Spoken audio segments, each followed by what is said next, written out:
In today's video, I'm going to teach you how to insert and animate 3D models in Microsoft Word. This feature allows you to transform ordinary documents into something visually engaging and modern, making your content stand out whether you're creating reports, presentations, or creative projects. To begin, open your Microsoft Word document and make sure it's ready for editing.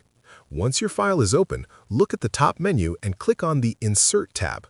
This section contains different tools for adding elements like images, shapes, and other visual content.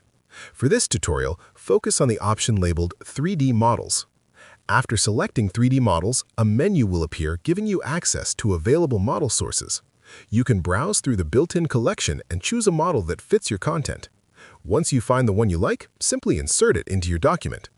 The model will appear on your page, and at first it might not be perfectly positioned or sized, but that's completely fine.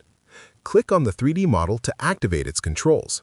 You can resize it by dragging the corners and move it anywhere on the page to better match your layout.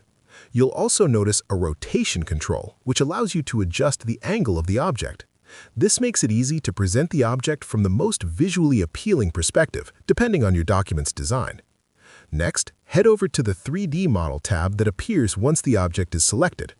This tab gives you access to additional customization tools. You can adjust how the model is displayed by changing its view or scene settings. These options help add depth, lighting, and a more realistic appearance, making the model stand out clearly within your document. Take your time exploring these settings and experiment with different views until you find one that complements your content. Small adjustments can make a big difference in how professional and polished your document looks. Once everything is properly adjusted and you're satisfied with the placement and appearance, your 3D model is ready. You've successfully added a dynamic and interactive element that enhances your document and captures attention more effectively. If you found this video helpful, let me know in the comments, give it a like, subscribe to the channel, and don't forget to hit the notification bell.